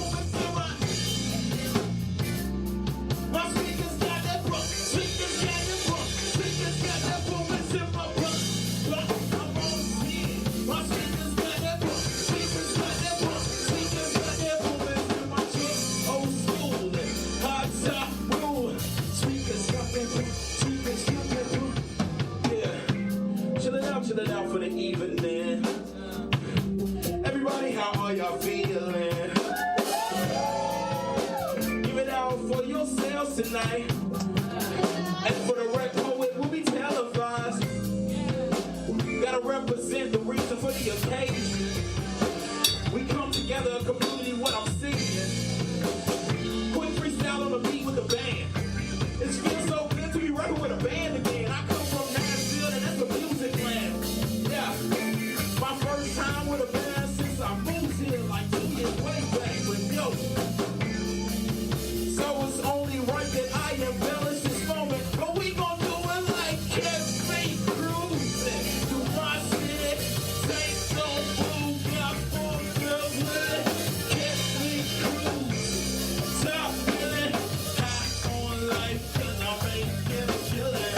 Catch me cruising, straight ceiling, pockets on slow, looking how I'm living. Catch me cruising, 4-wheeling. Let's hit that breakdown one more time. I said bum, bum, bum. Said my speakers got that pump. Speakers got that pump. Speakers got that pump. It's in my trunk. My pockets hitting faster than a freaking pump. Freaking got the pump. Freaking got the speakers got that pump. I'm on 10. My speakers got that pump. Speakers got that pump. Speakers got that pump. It's in my trunk. Pockets hitting faster than a freaking got the pump. Freaking got the pump. Freaking got my speakers got the pump. Y'all make some noise. That was Catch Me Cruising by Fuge. Fuge is the homie. He also works with the Naima Bug, who we played earlier in the show. I work with him at the Dreamyard Project as well. Great producer, rapper, and such. He is from Nashville and moved here a few years ago. And he talks about that in this song, and talks about a little bit about the culture. Like, cruising culture is a thing in the South. Not so much here because cars aren't really a thing here. There are a lot of cars, but it's not like a whole culture built around cars. But it's definitely a thing. You pump up your music, you ride slow through the neighborhood, and you just let people stare at you because that's what you do. He talks about how Nashville is a music city. And it made me think, it's something that I think about being in New York, and I guess I'm a New Yorker now. It's been 8 years. Don't guess. How this culture is so different from my own. And sometimes, I look back at the culture I grew up in and I hate it. And sometimes I love it. And what's different about the culture I am in now and will probably raise my children in. And what I hate and love about about New York culture. And I was wondering how y'all felt about that. About New York culture? About New York culture, I mean, I know, and you can't tell me otherwise, the boroughs, the neighborhoods within each borough, it's different. The cultures definitely are different. Yeah. So, like, how is it different from from when you were growing up and now, and also, like, from where you grew up and where you live now? Can I? This a little. It's my answer is going to be a little different than that, or this anecdote is going to be a little different from that. But it's something I saw recently that like affected me. So on Netflix, there's a show called Rhythm and Flow. Yes. Yeah, I saw With Cardi B. Right. And Yeah. So T.I. the first episode, Yeah. Cardi B, T.I., Chance the Rapper, and Snoop Dogg all get together, and they interview people in the West Coast. Right? Because that's where Snoop Dogg is from, but Snoop Dogg's not part of the core hosting team. Then Cardi B goes to New York, Chance goes to Chicago, and T.I. goes to Atlanta. Does Cardi B go to Highbridge, or she just No. goes to, like, They go to New York City. I mean, each go to their cities. Doesn't specify any the neighborhood or any the borough or just nothing. whatever. Okay. And they're each supposed to be auditioning rappers from their city to go on to like the finals in. I forget what city the finals is in, right? But you watch the Atlanta episode, and no one had to tell me where this was taking place, right? From hearing the people talk, from watching the videos and like hearing them rap, I was like, oh, this shit is crazy, Atlanta, right? I didn't get to see the Chicago one, so I'm not sure how it went, but I saw the New York one, and it was so unrecognizable to be New York. Like, the judges were Cardi B, Jadakiss, and Fat Joe. New York as fuck, right? And there were, like, one or two people that rapped that I was like, all right, not only do I know you, I know you're New York. Ooh, spoilers. Who Who did you know? Nobody that, like, we know like that, but Beans, who is a female rapper who works with Nims, she was on it. Okay. And this dude named Cakes the Killer, who's like, he's gay, he's a rapper, and he's been around for a while. Yeah, I know Cakes the Killer. Right. So these were like two people that I seen, and like, I know you guys. But like, a lot of the New York rappers were like cosplay of Other cities. or other rappers that already exist, like white boys with tattoos on their face, jumping up and down, like like, you know what I'm saying? And I was like, damn, yo, does New York not have a sound or a look that like you could just feel, you know? No, we I just put it in the definitely- closet. We just put it away. We don't use it anymore. I definitely feel like New York has so many different scenes that it's like, well, what scene are you a part of? Right. And then I have an expectation on how you sound. You know, like. But can I be honest like, with you? All I of the had- memes, like the New York memes, the Yankee fitted, Yeah, Right. Timbs, yeah. that's New York. Always saying facts all the time. Right. And I thought about it too, like, if there was like, if a young Poison Pen had got on that stage, I'd have been like, oh, that's New York as fuck, right? But then I also asked myself, like, I feel like Henny Mac is New York as fuck. Like when I hear right, Henny Mac, I'm like, Henny that's Mac, New York as Mike fuck. Mizzle, and there are even Osiris Anthem would have been like Yeah. Flatbush as fuck, like, you know what I'm saying? But Yeah. but it was a weird feeling for me. Like, I felt not ashamed but not proud of the New York representation of this show. So when you ask me about like the culture of a thing and how it's changed or whatever, like, you know, hip hop came out of New York, and like, you know, Macau was there, so I know he knows. But like, there was a very distinct underground hip hop scene in New York City, and that scene sort of like permeated America. So in New York, Yeah. it was a lot of motherfuckers with backpacks on, rapping in circles everywhere that you went, that there was hip hop. Like, you know what I'm saying? With like cargo army fatigue pants. And like, that look and sound became synonymous with underground hip hop everywhere. And I can Yeah. tell you the whole rest of the country and much of the world looked and sounded exactly And still like does. because- when you go to hip hop shows in other countries, you see that. Right, they do. They definitely. now you're seeing more Atlanta Southern Yeah, stuff, you're right, honestly. you're right. The telenovela from Colombia that I watch every day, the music producer in that show wears a Brooklyn fitted Well, I mean, because and Tim's. the New York City influence will definitely not like, Completely die. Right, you know what I'm saying? But what I'm saying is, like, New York being such an international capital of things, it's like it's I think it's reached a situation where it's like we spent so many years being the influencer that, like, you know, we were so, like, whatever hip hop was what we were. Yeah. But then hip hop became like the South, and hip hop became the West Coast. Hip hop became Detroit and Chicago, and New York is just so ready to be the best at hip hop that a lot of New Yorkers kind of like are trying to be the best version of this other shit. You know what I'm saying? It has been for a while. Yeah, no, you're right. Right. I'm just talking about the fact that like when I seen this audition, it was so evident that like there was no. It wasn't like the Atlanta episode is so undeniably Atlanta.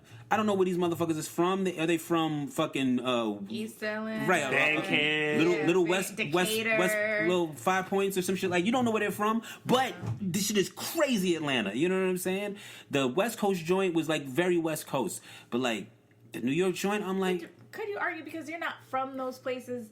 People in those places might say the same thing. you right, but I mean, because I could argue that like South Carolina, I don't know what a South Carolina rapper sounds like. Like I could say like they would say colloquialisms. Like there's a rapper named, and y'all gonna laugh, Marley Marl, what about and he says like he about throws in Geechee. Like, what about Fat Rat the Czar? Yeah, Fat Rat the Czar. But Fat Rat the Czar sounds like he's trying to sound like Q-Tip. And I know Fat Rat, and he's a very nice guy, and he is a good rapper. But he's kind of in that mid-90s conscious rap bubble. Like, he does not have a Columbia. He does not sound like Columbia. If anyone sounds like Columbia, it's Collard Green.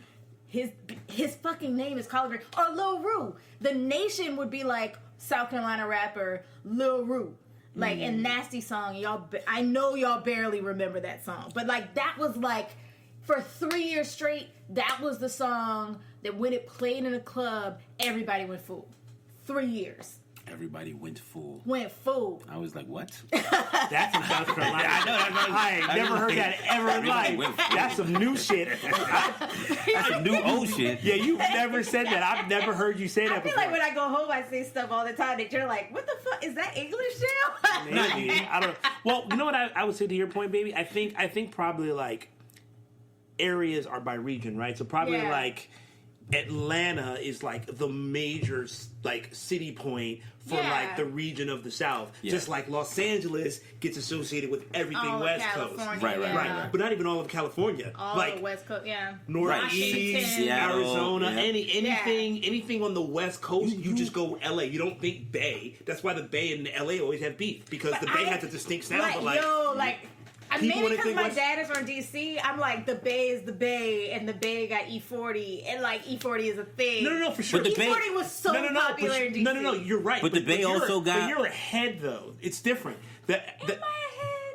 I'm halfway ahead. No. Compared to y'all, I'm not ahead. No. See, she's styling out for the mic. When she's not on the mic, she be like, I'm. Anyway, but E40 is like the Jay-Z of the Bay, right? E40 is like with like. Right. But the Bay also has like so much like it has a very healthy hip hop scene. No. The Bay and Los Angeles are distinctly different. My point I'm just saying is like for the average listener, when they think West Coast, they think LA, Snoop Dogg. And they'll lump the entire coast from the north down to the south into LA. Because LA was yelling the West Side. Right. Yeah. We know that because we're ahead, so we know that. Just like people will argue otherwise, but New Jersey in terms of like rap is distinctly different than New York rap. Like Wise Intelligent. I did not know the Redman was from New Jersey. And Queen Latifah. And Naughty by Nature. Latifah because I had Queen Latifah's and the album. Fugees. Shout out to Lauryn You're talking Hill. about all the pop. I had the Fugees Poor album. Righteous Teachers, Lords of the Underground, Black Sheep, all Jersey. The Outsiders. All Jersey. Very distinct. Also, I just realized something. Cardi B had Fat Joe and Jadakiss. That's crazy Bronx, yo. Yeah. That's super. Well, the Yonkers, but you know what I'm saying. I get juice from Jadakiss shop. Yeah. It's delicious. That's not Jadakiss's shop, but I understand what you mean. Well, wait, who is it? Styles P. But he's Juices a for Life? partner. Is He's he a a partner? he's a partner. Okay. That's first time I'm hearing about it. Styles P, I think it was his idea, but Jadakiss was Styles a P partner. is. I think Styles P opened it, but Jada has some investment. Yeah. Okay. He's a I'll concede. But Styles P is the face of it. But anyway. To your point, I'm going to piggyback off of that because it's very similar. You hit the hip hop thing, but I would say even just in general, New York has lost its identity, and I hate to say it like this, but like it's lost its identity to money and capitalism. When I came to New York and growing up in New Jersey, being so close to New York had a very distinct nightlife club flavor. It had historically been a place where artists came and created and innovated, and even people like why am I forgetting everybody's names right now? Horrible singer, super famous white songwriter that's always Madonna? Lady Gaga. No. Old. He's a dude. Lady Gaga. He's a dude. He's like folk rock singer from the 60s, 70s. Bob Bob Dylan? Yeah.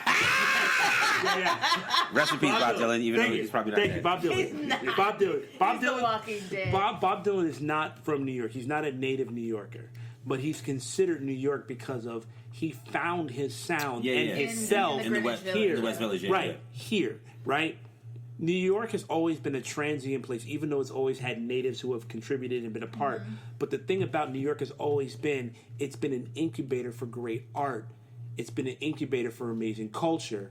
And it hasn't been for decades now because of the infusion of money and the money taking over and sort of facilitating so many things. So the grit, the grind, the striving, the energy, the danger of all of that is pretty much gone. And those are the things that are like really, really like distinct and different for me, because I came in 2000 right on the tail end of its death. It hadn't died yet, but it was definitely in a coma. It was definitely on a respirator, and I got like a whiff of it. But I got enough of a whiff of it that I was able to carry it. You're absolutely right, yo. Because even when I think about like coming There's no up, danger in New York no more. but even when I think about coming up in Unless you're in Brownsville. I live very close. Even when I was coming up in New York, I mistakenly sometimes associate my coming up in New York with the 90s. And it wasn't the 90s. I came up in the 2000s. Like, EO-Dub started in 2000, and I was very heavy into EO-Dub. And the 2000s hip-hop scene, while being like a very distinct echo of the 90s hip-hop scene, was not the 90s hip-hop scene. Yeah. Like But see, what I realize is y'all identify first with your culture as being hip hop. First with hip hop as a culture. Yes. And that's your culture. Yep. Like for me, I grew up in hip hop culture. I grew up with hip hop, but I still feel like Southern African American culture is my culture first. Yeah. Sure. And but there's a link there, right? Because like Southern African American culture became hip hop culture with the success of like Outkast and T.I. and like, because hip hop really is the culture of the people translated to the masses through music, right? Mm-hmm. Like motherfuckers was doing shit in the street, and then the rapper of that situation would be like, I'm a rap about what we doing, and then it would translate that, right? So New York started it. So New York's culture was the first culture to be told. Then like it went west, right? And then like Dr. Dre or that whole situation. Well, just expanded. The West got popular next. But what I'm saying is NWA introduced us to the culture of West Coast life. Like, you know, it might be like a very specific and a very like narrow view of it, but like nobody knew what the fuck was going on in the West Coast until NWA started telling us what was real in the West Coast. And then Outkast and T.I. and 8 Ball and MJG and UGK started giving us that... And 3-6 Mafia. Right. When they had all like 10, 12 members. Right. Started giving us that Southern game, that Southern way of life, right? Like, you listen to Outkast, he was like, 1 for the money, 2 for the show, couple years down below, was the starter, something good. Me and my partner wrote the martyr through the hood. I didn't know what the fuck the martyr was, you know what I'm saying? I went to Atlanta, I got on the train, I was like, I was like, I get it now, you know? Yeah. But like, it was an unfiltered depiction. Like, they didn't try to emulate Northern shit and rap about what the Northerners knew. They rapped about the South shit. There's another line in that song, we took the something shit to Savannah. Like, they rapped about the South. Yeah. They named places in the South. They talked about Southern shit. And we have to talk about Uncle Luke, too, if we're talking about, like, popular... Because that... I mean, like, strip club music, twerking music, even the term twerking, that's all very Southern. And I'm still surprised people are still saying twerk it's been like 20 years, guys. Let's go to another term. Y'all are But, literally you're talking about a paper that I have to write. That I literally submitted for. No. There's a thing for a hip hop anthology, and regionalism is a thing in literature, and that's what I'm writing. But the reason it was so successful, and the internet changes everything for so much things. Because the reason shit like that is so successful is because if Outkast was ever trying to emulate what was going on in New York, they never would have been successful because they would never be able to be more New York than fucking Duck Down Records. They would never be able to be more New York than Tribe Called Quest or Terror Squad or something like that. They could only imitate that, right? But by being regional specific, people who lived in the South who could only fantasize about the shit that Q-Tip was talking about or the shit that like Jay-Z's talking about knew exactly what Outkast was talking about. You know what I'm saying? Right. When they was talking about hitting corners and shits and the SWATs and shit down there, they were like, I know exactly where that's at. So that that allowed them to find a level of success regionally first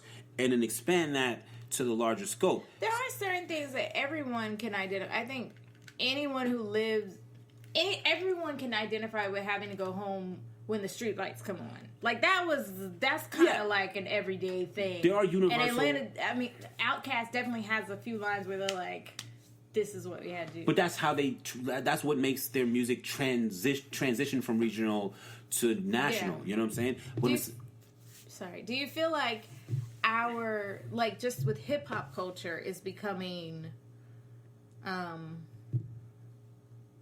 one American hip hop culture? No. Yeah, yes and no. I would say no, because one, there is no such thing as one American culture to me. Like, everything ultimately is regional, and again, for me, and I would argue this too. I was going to say this honestly, like, and this is blasphemous for many, but hip hop to me is not a culture. What? It is because we don't have food. Can I finish? We have food. What is hip hop food? Stop. Cereal. Sometimes with roaches in it. Stop. It's a subculture.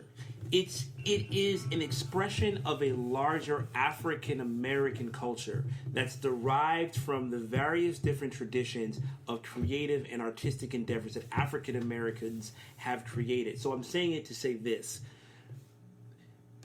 Hip hop is just an expression of African American culture. Just like jazz was or is. Just like right? So when you say what you were saying about like Southern culture was your culture, Southern African American. I could argue that there are some white people from the same town I'm from that would not identify with marching bands at all. Okay, so my question would be then, how do you express and what are the things that you express your Southern African American culture in? And I'm saying that rhetorical because I would guess that generally speaking, the things you would name would fall under music, food, clothing, language, maybe a spiritual faith, but it would be and dance. But for your time period, your age, that was hip hop. Maybe for your parents' age, it might have been soul and R&B, but more funk. Okay, funk. For my parents. But the point being is like those things are a part of the larger culture that might have other like sub language around it, sub design around it. And that doesn't diminish it being something important, but just to say that like you like. We all were basically expressing the same larger thing with our own accent and flavor to it. I agree with you completely, but the difference that I give with hip hop, and this is also why I'm very like I'm very against people trying to like call like mumble rap or like or whatever that is. They'd be like, that's not hip hop. Call it something else. I'm like, don't do that. Because the moment you start doing that, the moment you start clearly defining what is hip hop, is the moment hip hop becomes jazz or rock and roll or some other. Because there's arguably no rock and roll. Well, but there's arguably like you can listen to a bunch of different rock acts on the radio or pop acts that are claiming to be rock and then still be like. But to what Mikal is saying, and like I agree and disagree, but it's semantics. Because what I'm saying is like hip hop isn't the music. You know what I'm saying? Like people think hip hop is like the rapping and the beats. Like that's the expression of it. But hip hop is more of the culture. So whatever the culture is expressed through the music, and then that becomes hip hop, which has allowed hip hop to have like a sort of longevity and a sustainability that other musical genres weren't afforded, because jazz is clearly defined and rock and roll is like defined as like something specific. So like when the culture changes, the jazz gets left behind, or like rock and roll gets left behind, because that's not what they're doing anymore. But hip hop, if hip hop morphs with the culture, then hip hop can be something different every culture. So for the 70s and 90s, it was the hip hop, hip it, and like for the 90s, it was like, you know, something more raw and direct, and for the 2000s, it was something different. And like now in the 2000 aughts or the whatever, it's something like the music. You listen to that, it's completely different than what it was in the 80s. And it's like if you allow hip hop to be not restrained to a specific kind of music, it will continue to like change and grow with the cultures, Right. you know? No, I agree. So I would say I agree with a lot of that, and the point where I would say I differ a little bit is, one, I absolutely agree. Like when you super define hip hop, Right. especially through the specific art forms, you actually lose some of its power. Right. But I would also say the danger of going too far is that then hip hop basically has absolutely like no, for lack of a better term, Yeah. Like- Structure? well, no, not structure, but like more like shape and agency. Like Yeah, everybody can claim themselves hip hop, but And then it- they don't actually have to like abide by any like Cri- code criteria. or criteria or whatever have And you. then Is that anyone what can people are commandeer doing it. now?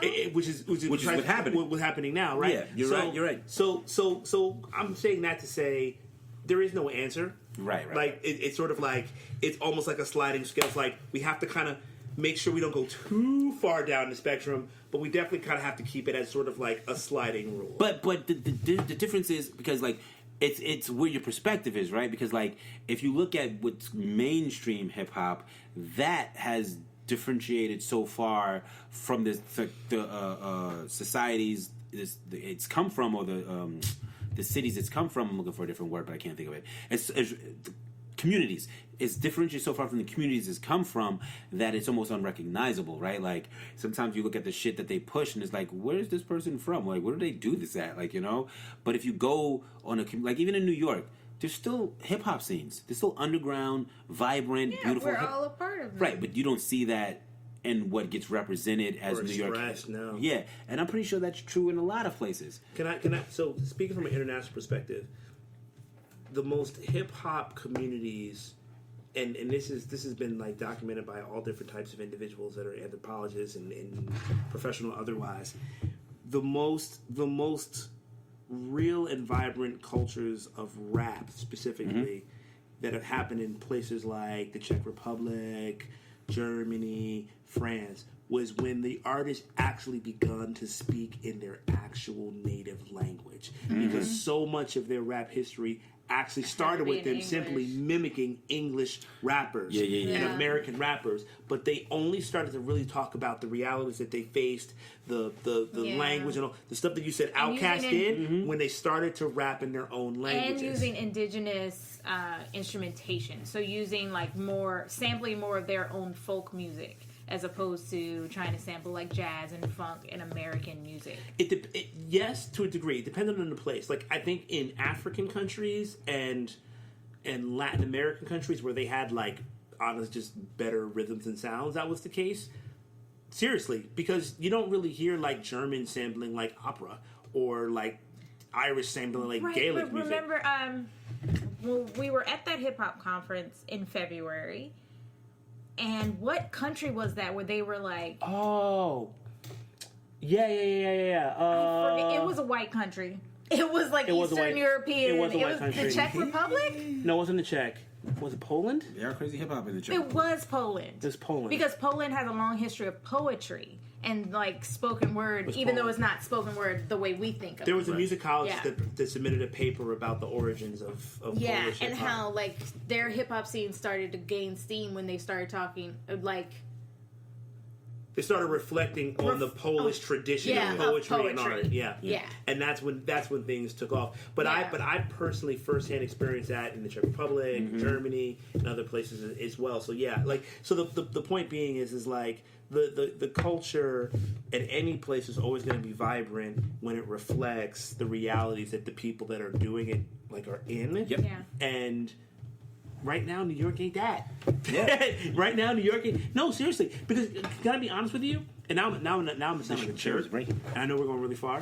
What? You're breaking our chair? How? Listen, I only weigh but so We much. invite this man into our home, y'all. Damn, I weigh more than you, bro. It's bending. How much you weigh? I weigh 215. Yeah, I weigh not by much. Well, I see. I weigh It's 190. the middle bar. It's falling apart. Damn. I didn't do it on purpose. I wasn't doing anything It's different. all right. It's all right. It's all right. Solomon liked you. No, but so, I'm completely generalizing here. So if anybody hears this later, come find me. But I feel like in the late 90s, early 2000s, many of us that came to New York still had this reverence and respect for what New York was. Yeah, definitely. And we wanted to be a part of that by really kind of like going through that fire and not trying to change it. We wanted to literally be it. Right. We weren't coming here to be like, we want New York to be like us. We were like, yo, I want to be a part of what's I want to happening. be down. Yeah. Right. I want to be down. And what you find in New York now are people that want to make New York theirs. Mm-hmm. And by making it theirs, they want to like change what it is. So it's almost like in this weird way, they want to like bring Kansas City, Missouri, or Minneapolis, Minnesota, or Saugerties, New York, and bring Saugerties, New York, and make a Saugerties, New York inside of New York City. But what's funny with the verses, like you were trying to get rid of your Saugerties. I was definitely trying to like turn down my New Jersey a little bit. I was trying to find some New York because that was what meant something to me. Where now it's like people come as like I want. Even though I've acknowledged that my little place is not the place where I can grow, evolve, change. It's not going to push me. It's not where I can really fulfill my dream because I'm already at the top of that pile. But I want to come here somehow and take that little thing and make my thing here. But I would argue that outside of hip hop culture, that was already a thing. Like Chinese people didn't come here and just move into new neighborhoods. They made their own neighborhood. Italian people, But they didn't did come not here by move. themselves, though. Like in New York, a lot of times these artists were coming. They're not bringing like their community with them or their culture with them. Or not. You know what I'm saying? Chinese people would come here and then they would find other Chinese people and band together. And you can do that when you have community. You know what I'm saying? Yeah. But like. But I definitely understand what he's saying, but it's also like because when you look at the people in New York who find success, right? It isn't the person who comes here. Well, specifically like Cardi B is, she's uptown as fuck. She's from Highbridge. Right. And so, I have students that sound like her when they're talking, and they're not trying to. Right. And then also... they're just being themselves. Yeah. A boogie with the hoodie. Look at people who like make it out of New York, and they are very New York. You know what I'm saying? Which is funny because with all of it's funny we bring her up, and I'm glad you brought her up because with all of the glitz, all of the Southern influence she has through being around Migos and all the Migos. But she doesn't change her rap style. She's still what I from was- the baby, Bronx. That's what I was literally saying. That was the point. It's like Go ahead, finish. You Sorry. don't mistake the fact that like Cardi B, and she doesn't make any bones about it. Like she's Bronx, Right, she Like could- that comes out Yeah. so clear. She even could with all easily the be making glamour. Migos songs No, left and right. for real. Even with all the glamour and the lavishness that she's put on, with every influence that she has that's not New York, the thing that always shines through with Cardi and A Boogie with the Hoodie is another example. It's you don't make any mistake. You're like, yo, Yeah. you are They're from straight up Highbridge. Bronx, and you know what I'm saying. So, but that actually is something that makes someone like Cardi dope. And actually, it's probably why she continues to win, because similarly to what you were saying about with the Outkast, where it's like, yo, when cats from Atlanta or from Georgia hear them, they know exactly what they're talking about. Yeah. Even if Cardi's around a whole video scene full of trap stuff and Southern accentuated things, how she's moving and talking and relaying, people from here see it like, that's my block. Right. Even if it is like, yo, we're filming this in some Atlanta strip club and it's famous. Yeah. Well, I mean, Cardi is also a stripper, and Atlanta has a strong stripper. No, I'm just, you know, I'm Right, just saying, and is that's it's why- like, stripper culture. Yeah, That's why her and the The City New York- Girls can do like records Right. together and it like work. right? But Yeah. even the when New she's doing Yorkness records with comes them- through. Yeah. And it's yeah, clear and you it's can clearly obvious. see the And that's difference sort in of their what rhythm Nicki and their style, Minaj yeah. kind of lost, right? Like Absolutely. Nicki became so ubiquitous to whatever that when you see Nicki, you don't necessarily see New York. I mean, nothing against her. She's still like She wanted to be a pop star. Like Right. in her heart of hearts, she wanted to be a pop star. We're made to fly. Yeah. I like that song. But I, though. but not a hip hop. But I song. agree with you. The It's reason not why hip-hop. the reason why she lost her throne is large because she vacated it by leaving her kingdom. Right. Well, yeah, she really stopped wanted to making hip hop music. She wanted to cross over. Well, but no, she no, crossed. She was New still York- rapping, No. but she wasn't making But hip we're hop not even talking records. about that part. It's not about not making. She stopped repping New York. She stopped repping New York, and But you don't she have to also like felt fly like- the Yankee banner to do it. Yeah. But her style and her image, she just stopped being Right. New But York. she also, like, I think one thing that is continuous with Nicki, no matter what style of song she's doing, she's still repping Trinidad. And that's another thing. I think she might feel more connection to Trinidad than she does to Queens. And so that might be her Maybe. thing. Like, she always says something in, I don't want to call it patois Well, she- because I don't know if I Trinidad mean, you might be right. 'Cause call I their think, language I think she's patois. But still yeah. finding a lot of success being like features on Caribbean artist records and Yeah. things like that.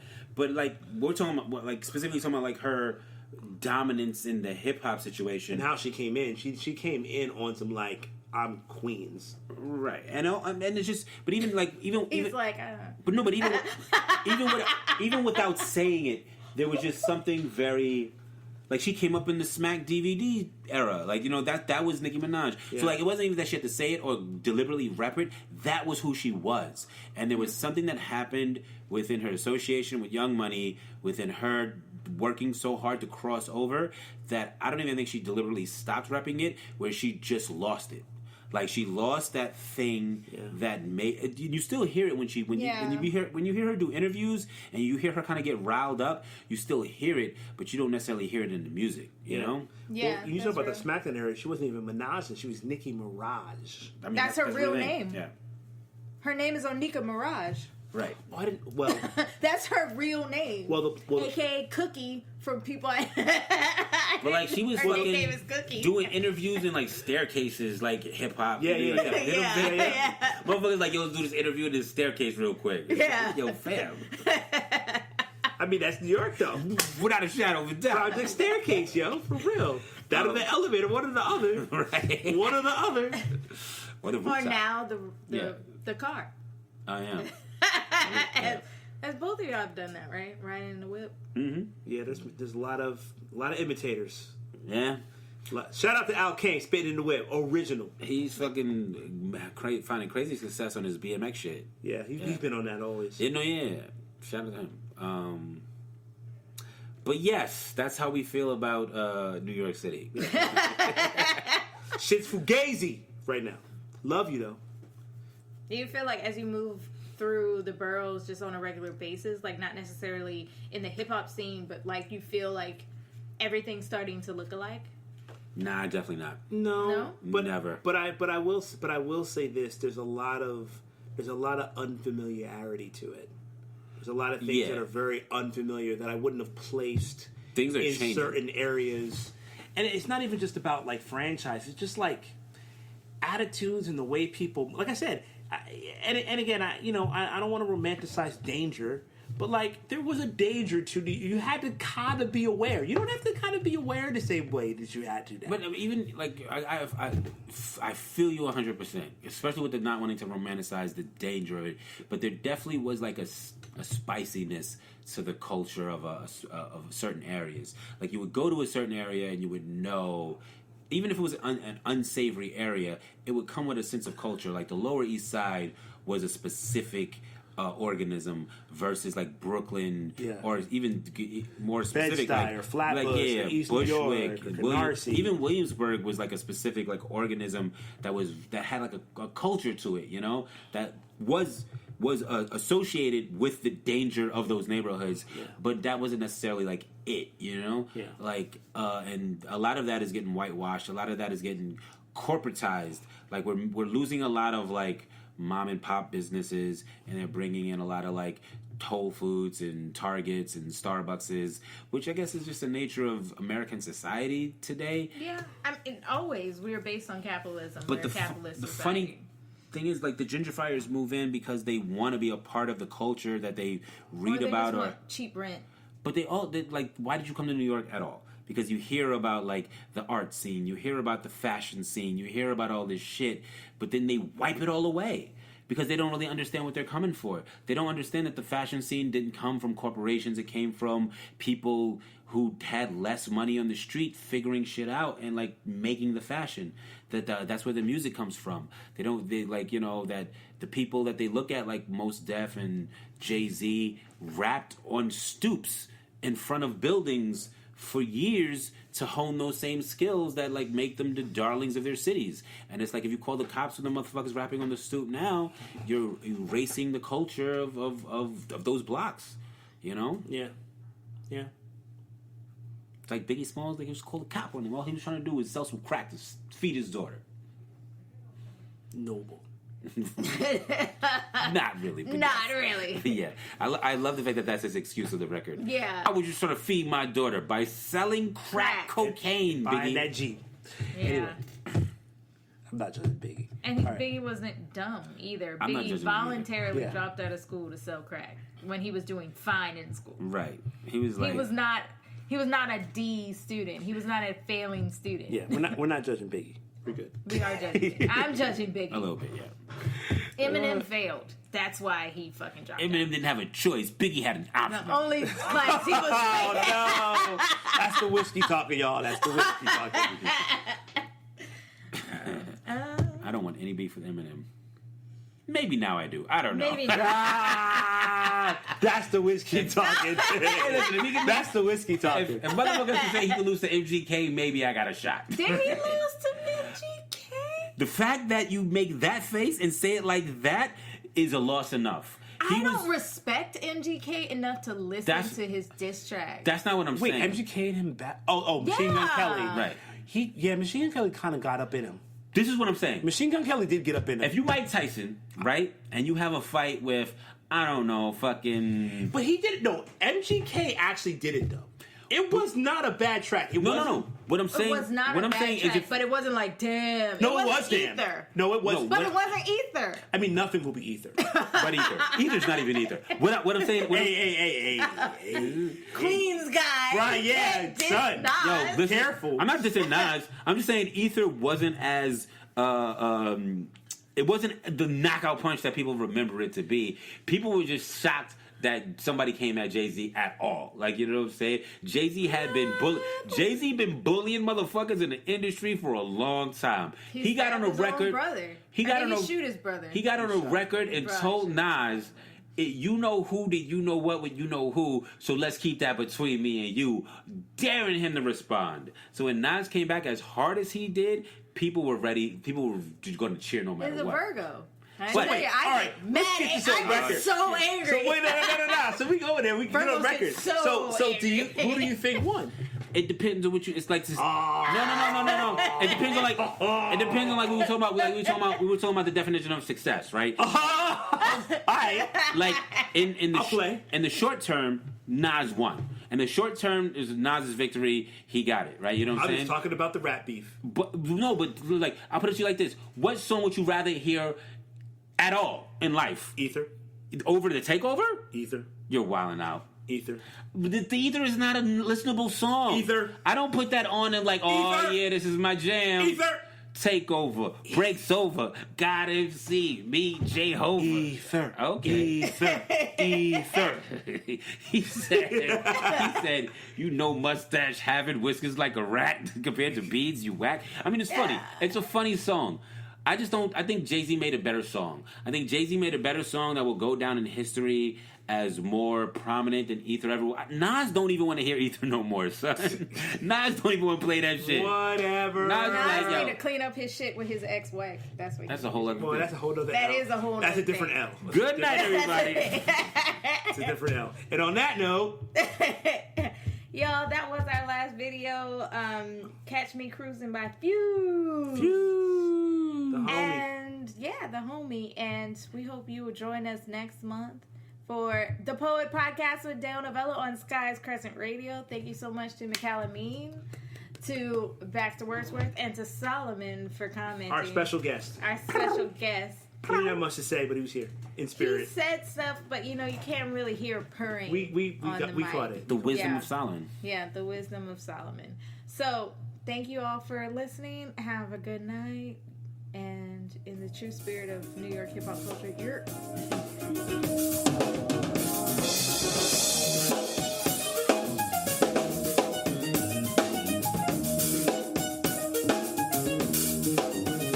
I might need y'all attention. Follow me for a second.